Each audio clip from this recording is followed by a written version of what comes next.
Hi guys. Today we're doing an interview with Mom, aka Natasha.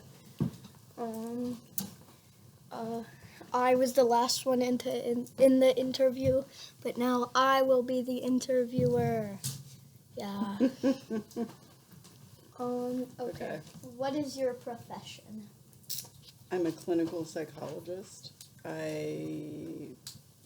I see patients as a therapist. I see people for therapy.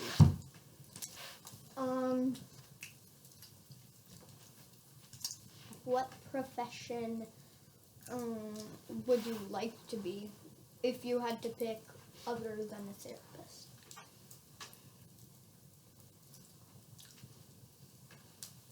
I mean, it would be fun to be like a pilot, like a helicopter pilot. Interesting choice. What interests you about helicoptering? Well, it would just be fun to be able to like fly all over and like, you know, be able to like be in the sky and just flying here and there and maybe, be able to go to see very beautiful things and have a really valuable skill. Help people. Has anything ever happened to you on a plane? Like a bad thing? Or like an unusual thing? Yeah. One time I was on a plane and I sat next to somebody and it was a guy and he asked me what my job was and I told him and he was like, "Are you psychologizing me right now?" I was like, "No." I'm off right now. That was funny. I don't think anything really, I mean, I've had some bad turbulence and I've had some bad flights, but I don't. One time I was going to Las Vegas after 9/11. This is not that weird, but I was going I was on a plane after 9/11, which was really scary. It was not that long after 9/11. And I went with some friends. And on the plane, we wound up sitting next to an emergency room doctor, and it was already really scary. And then he told us all this really, like, we're already very anxious, and then he was telling us a whole bunch of like really terrible stories from the emergency room, and it was really like too much. Let's talk more about 9/11. What were you doing during that event? I was at home in Brooklyn, and I was asleep when the first plane hit. And then I woke up and I was sort of like, I don't know, I think my mom called, and I think actually someone called, and the person I was living with at the time talked to them, and then maybe came and woke me up, and then there was a message from my mom. What? Look at the camera. Yeah. And there was a message from my mom on the answering machine, because we had answering machines, and I heard her as I was like having coffee, and she was very worried and wanted to know where I was. So then I guess we turned on the TV and then we could see what was happening, and then we went out. So we knew that there was this plane had hit, and there was a lot of the news was just kind of like speculating about what was going on, but nobody really knew. And then we went out and then I guess the second plane hit, and then it was clear that something really bad was happening. Like it was something was going wrong, like something weird was happening. And then there was another, and then I guess the reports started coming in of the other planes, and like, I don't know, there was just a lot of confusion, but it just, the more time went on, the more clear it became that something really bad was happening, an attack, something coordinated. And then we went out to this park near our house where we could see the Twin Towers, because it was kind of high up at Fort Greene Park. And from there we saw, so then the first tower fell, then we went to the park, and then I think we must have watched the first tower fall on TV. And that was horrifying, And then we went out to see what it looked like, and we saw just the one tower. And then all of a sudden that collapsed, and we watched that happen, and we could feel it. Actually, it was so, because we were only a couple miles away, and there was just a river between, and so you could feel like the tower falling, like the rumbling, and that was just like unbelievable. And then the rest of the day we just watched TV and just like were sort of shocked. And a friend came over who had been down, had been down by the towers and was really freaked out and had gotten home. And people were just like walking past our apartment who were trying to get home because all the subways were closed. And yeah. Did you lose anyone special to you during 9/11? No, I was really lucky. I didn't know anybody who worked in the towers. And the one person I knew who worked down there, I never really heard this from her directly, but I heard from friends of friends that someone who worked in the area around there had told her not to come to work that day. And she was on vacation anyway. But I don't know if that's really true. Creepy. Yeah.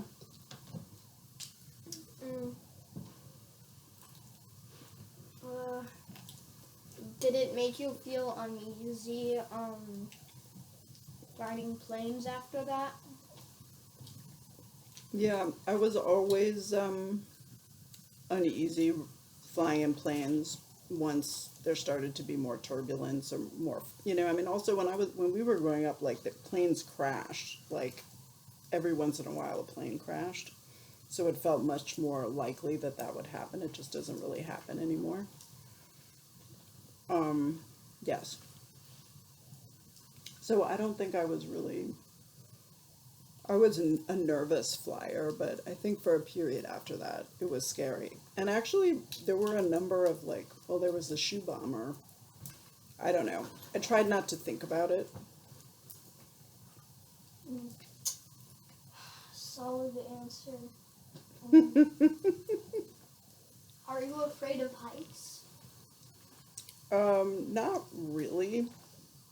I mean, I don't like to go right up to the edge of anything, but I don't, in general, I don't mind being in like a high floor or anything like that. Speaking of knowing people, never mind. Oh yeah, I know birds fascinate you. What? Not that much. Okay. Yeah. What's your favorite bird then? I like loons. They're very weird looking, and also they have like really creepy calls. Like they're kind of interesting. I like that chickadee that comes and goes over here, or the little chickadee world that comes. I really like flamingos now, as I told you. Flamingos. Do you know that a common misconception is that flamingos are pink because of what they eat? Yeah, I have heard that. It's actually what the shrimp eat is pink. Oh. Okay, So and then that goes pink, right. which means, That's so cool. so it's like a chain reaction. That's fascinating. So if there could be many color types of flamingos if flamingos had a different diet. Yeah. Did you know there's a blue penguin? Wait, is it? No, it's like green. It's called a what is it called? Oceanic penguin, maybe, or something like that. But it's it's in sort of like that, maybe kind of like that part of the Pacific Ocean, like Micronesia, or anyway, yeah. Yes, I guess that's pretty much. I mean, I also like herons and hawks and have you ever crows been and ravens and. scuba diving? No, that's kind of scary to me. I've heard that the reason sharks don't go in reefs is because coral is sharp. Yeah, that's true. I mean, it is sharp. That's true. Yeah, it is. I'm gonna hand over the hosting role of the interview to my dear old father, Wes Coakley, star of Thank you, Finnegan Spirit Coakley. and Matter.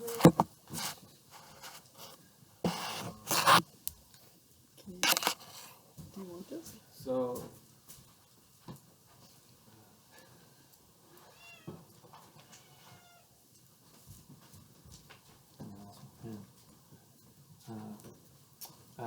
what's your greatest fear? Well, I have a fear of being buried alive. I mean, probably most people do. And I have a fear of, like, being in the water in the middle of the ocean and, like, especially kind of like the idea of being underwater, even though obviously I would drown if I was underwater, but being underwater and, like big ships going, I don't know, like maybe it's being stranded out in the middle of the ocean and big ship, I don't know, something with like things in the ocean being really big, but I'm just like in the water. And then, you know, just like losing people that I love. And like climate, I mean, I guess you didn't ask me what all my fears are, but No, please go right ahead. Don't let me stop you. I think my greatest fear would be like losing like one of my children dying. Yes. I don't even like saying it out loud. And then followed by, you know, someone who's very close to me dying. Like you, Wes. Okay. Well, that's pretty morbid. I'm just trying to be real. I'm teasing. That's actually really nice. Yeah, well, I think this is a nice. oh, thanks, man. I appreciate that, buddy. Dad's just getting started. Oh, okay. What? Yeah. So, next question I have is, how did you originally get interested in psychology?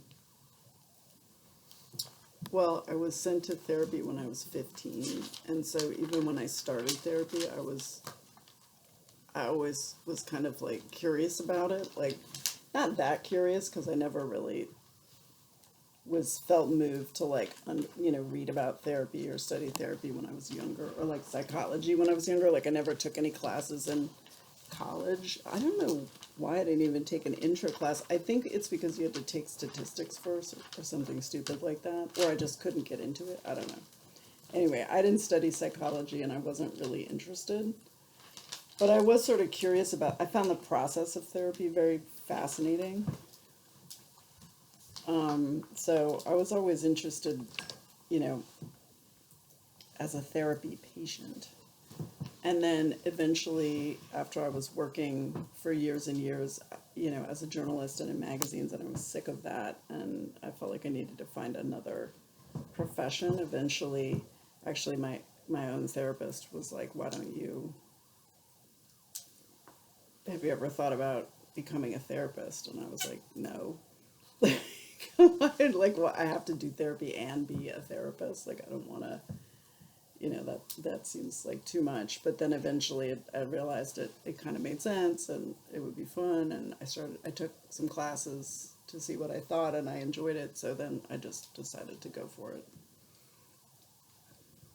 It was a very practical decision, but it was a very good fit for me.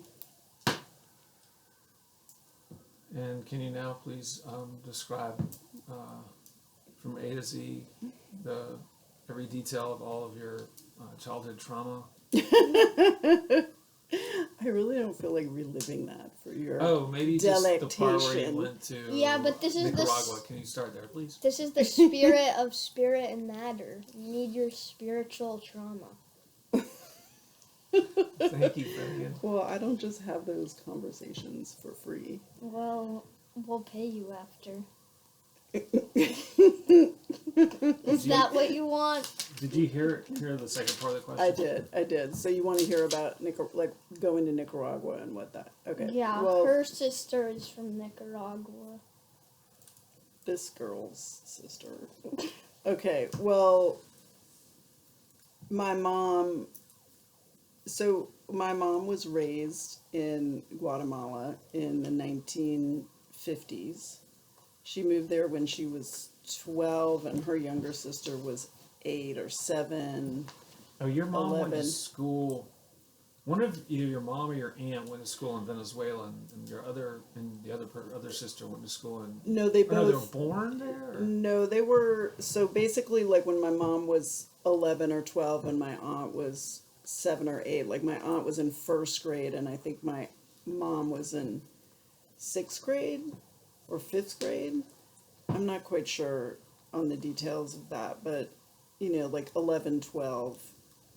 Sometimes in the early 1950s, my grandfather got a job working for like the Department of Labor in Guatemala, because the Department of Labor where he worked in the United States, because he was like a big labor person, and it was sort of the era of these big kind of strikes and labor negotiations in the car industry, and I guess there was like a lot of labor activism, and I think my grandfather was a bit of a socialist and was very pro-labor, and he was from Detroit. He grew up in Detroit. So after college, he got a job, I guess, or at some point, because the Depression happened, and my grandparents both had to drop out of school to work, but then they both eventually finished.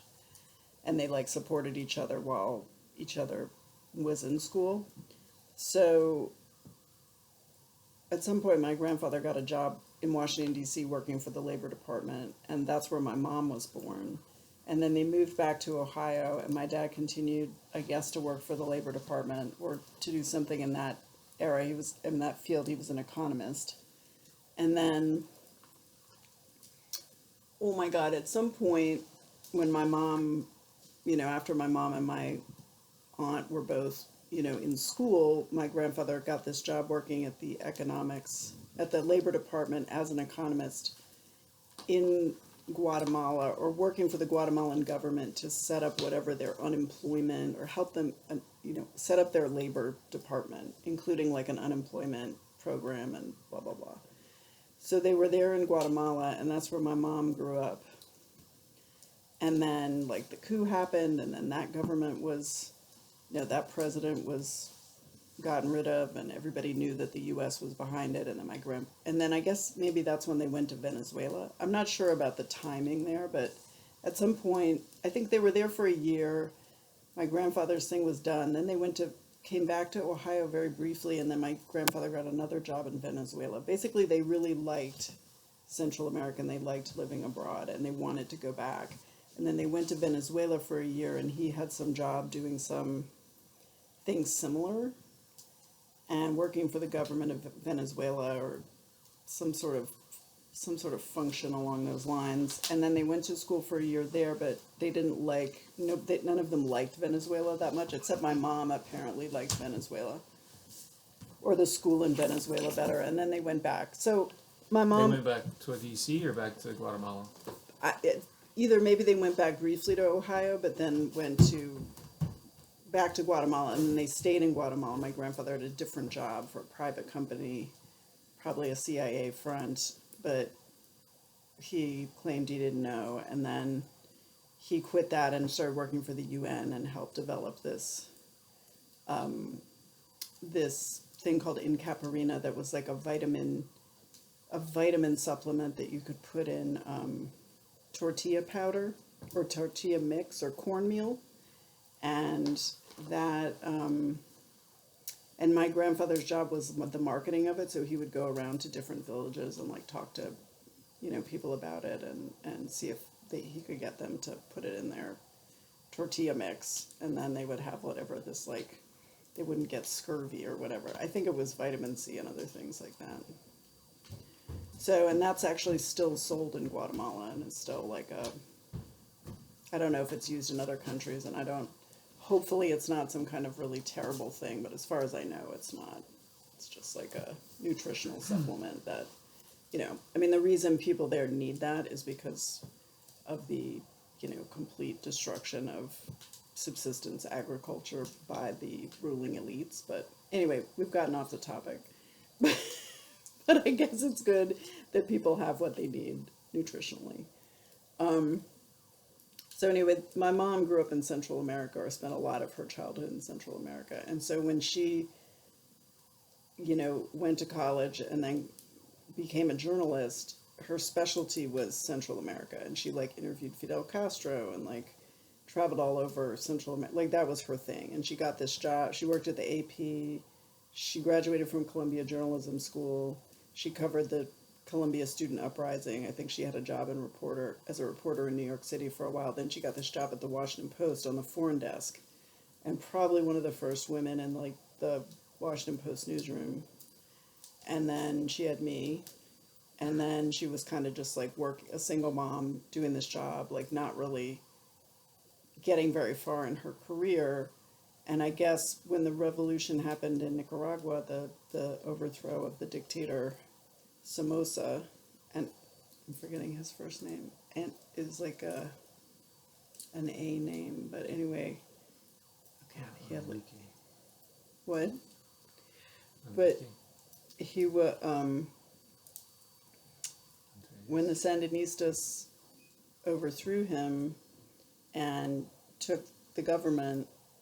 It was a really big deal, and it was seen as this kind of very incredible, opportunity for sort of leftist politics, and and also just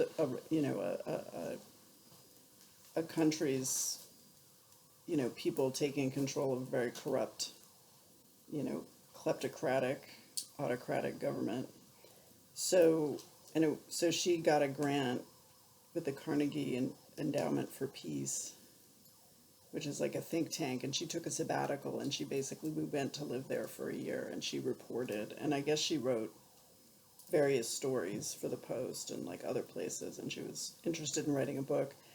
And so we lived in Managua, and we basically just like, I went to school, and on the weekends and like kind of in the after school hours, like she would take me like all over the place, and she would do her reporting.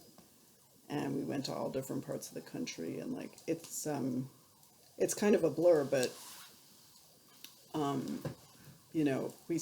we went to all the she interviewed all the different major players. She interviewed a lot of people on the street. I was there for a lot of those interviews. We had like the whole Sandinista junta over to our house once for dinner, including the food taster, who was like this really dapper guy. I guess was like this kind of like, I don't know, probably had been like one of the high up in the Sandinista, like, whatever, like the Sandinista rebel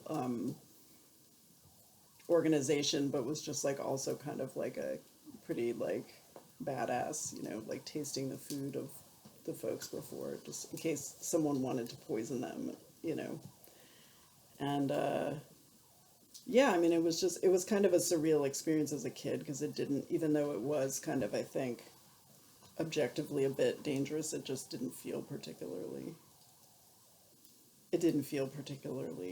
dangerous, and it was also exciting, and it was very much like, it was within the first year, I think. I don't know how long it had been.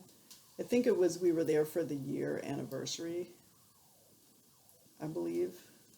I'd have to look at a calendar. The Iran hostage crisis happened when we were there, so that was like around that time. That was Israeli soccer players, or what was that one? No, that was when I think are you thinking of the Olympics? No, the Olympics. Yeah, no, the Iran hostage crisis was when, the coup, when the Shah of Iran was overthrown by the Khomeini, and was it before or after, like, or in the middle of it, they took a whole bunch 79. of the staff of the embassy hostage, and they held them hostage for a year or The U.S. over a Embassy. year. Yeah. That must have been during the revolution, and they captured the embassy and took all those people hostage, and then held them hostage for ages. And of course, like, I don't want to like go off on a rant, but like, That's okay. You've already done so. I stop now. I thought this was an interview. Sorry, should I let you talk? No, it isn't an interview. I'm just teasing. I am curious about something though. Well, let's see. So, what did you learn from your experiences during the Nicaraguan During the Sandinista revolution. Sandinista uprising? Well, there was a really cool thing that happened during this school year that I was there, and school let out early, like in April, because the Sandinistas, they were revolutionaries, like they were trying to bring power to the people. And the people in Nicaragua are, there are cities, but it's mostly like a rural population of people of indigenous descent, like mostly. I mean, I actually don't know exactly what the story is. Like, I think Nicaragua actually has like Guatemala has a very intact like indigenous culture, and I'm not sure exactly what the story is in Nicaragua. I mean, there are a lot of rural and indigenous people in parts of the country, but yeah, I don't know as much about it. It's not quite as obvious because people aren't wearing like traditional dress the way they do in Nicaragua, but yeah, like the people were mostly rural, farmers, and because the revolution had basically taken back all the land from all these like sort of rich, corrupt landowners who were supporting this dictator and basically like either doing the US's bidding or doing the dictator's bidding, or completely ripping off all of the rural people. The idea was like to go to those people and give them what they needed to live abundantly on the land and get back like kind of some of the resources that basically have been stripped away by this dictatorship and the US sort of colonial project. So they had this thing called an alphabetización, which was like going into all these like urban, people were going to go into the countryside and teach all the peasants to read. And they did that, and that was like their big initiative the year that I was there. And it was very popular, and it was very like, there was a lot of excitement, and all these like young revolutionary people were going into the countryside to like teach people to read. So they can catch up with the U.S. in theory. I guess. I mean, at the time, it sort of seemed like it was like an empowerment project, like so that people would have like the ability to. That's how they sell it. Yeah, well, I mean, it wasn't a big I'm conspiracy. just being provocative. But they were. But I'm an advocate of illiteracy, but I'm not. I'm a total nerd. Yo, So yo, who am I to yo. say what illiteracy It's is like? Mr. Finn here. I think it would be really rough to like not be able to read and write in today's world. Well, and But I if you're think living that. like deep in the jungle, Hold on. Let me then just. maybe it's less necessary.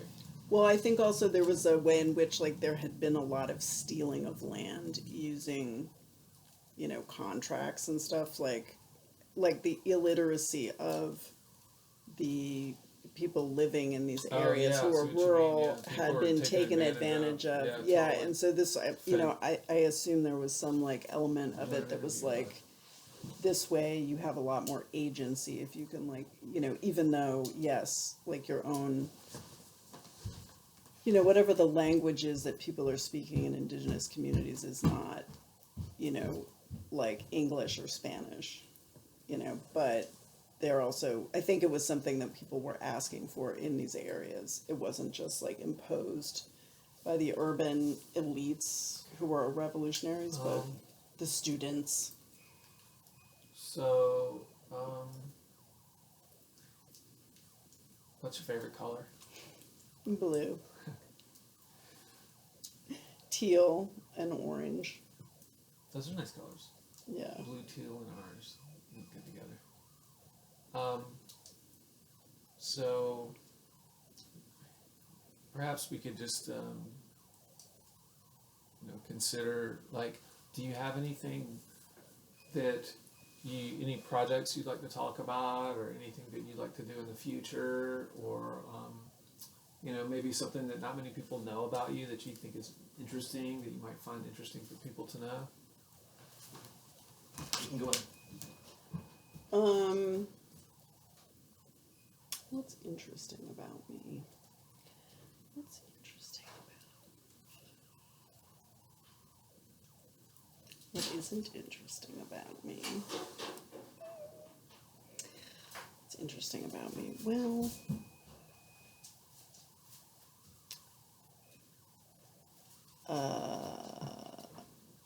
what is interesting about me?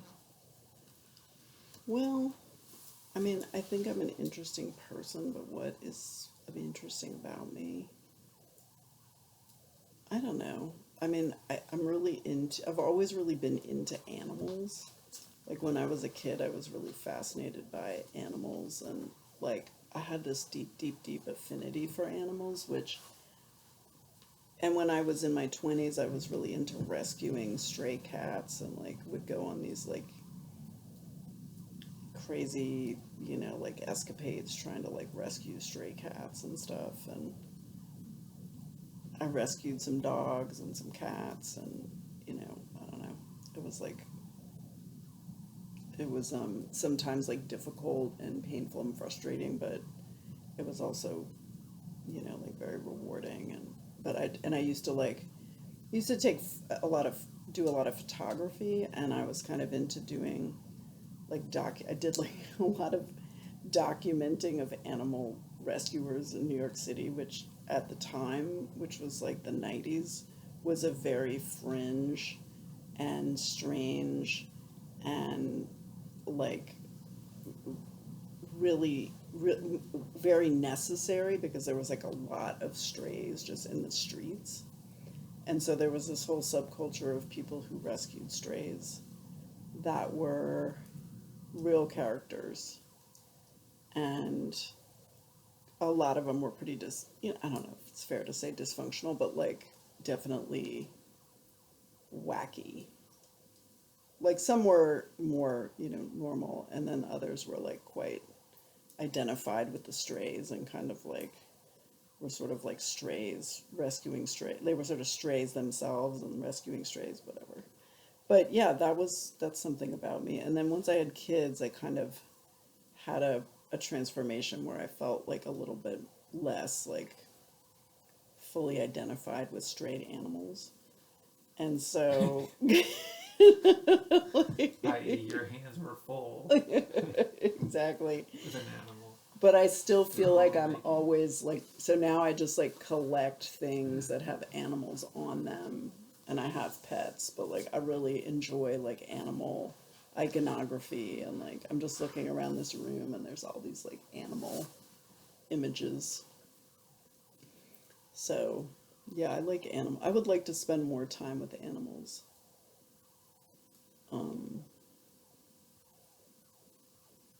I enjoy their company a lot. Did you touch on the potential projects or future projects or future goals or maybe some places you like to travel to you haven't traveled to yet? Well, I would really like to go to that place that we were watching the documentary about last night. That place in Micronesia, the Namadal. That's right, Was it- non-Madal. Yeah, that was pretty incredible. I mean, I think that kind of stuff is like exactly like I don't think I would feel like I would be super motivated to. I mean, I like the idea of visiting cities and seeing art, and like I mean, there's a lot of places that are really charming, and if I'm lucky enough to travel anywhere, I feel like I should feel gratitude, because it's like it's such a it's kind of crazy that we even take for granted that we can go all these places. But if I was going to get really turned on about doing some kind of trip, I think it would be, in Asia, anywhere in Africa, but especially like some place with like either very significant and anything basically that's like kind of mind-blowing in terms of like a natural situation, like either animals or just like an incredible natural formation, or someplace like that's like a crazy ancient ruin. That kind of thing seems really special and almost like a spiritual experience versus like going to Europe and being like, I had such a great meal. I mean, it'd be cool to see. There's some spiritual No, that places would be in cool. Europe. Yeah, no, for sure. There definitely are, and it would be there. It'd be cool to see so many different things. Stonehenge. Yeah, the Think of all Duomo. these ancient castles and ancient burial mounds. Yeah, that's true. There's a lot. That's true. I'm not trying to hate on Europe. I just mean like, I would like to go visit some off the beaten path, Yeah. weird, cool things like that. All right. Well, do you have any last closing remarks? I feel like I wish the lighting was better in this video. No I just don't comment. feel like my best side has been shown. Well, you But flipped the hopefully light you've around. enjoyed. I didn't do know that. I didn't think that was doing anything for me, but I just feel like at my age, it's all about the lighting. I had it set up. We can do another one over there next time. Maybe Natasha Part 2, Chapter 2. When are we going to interview you? At the end of this one, i.e., never. All right. Thank So you for this opportunity. Did you say the date? Thank you and for your allowing name? me to serve. Oh, my name is Natasha Stovall, and the date is in the year of our Lord, 2024, the 22nd of November. Thank you. Sagittarius season. Thank you, Natasha. The entrance of Sagittarius season.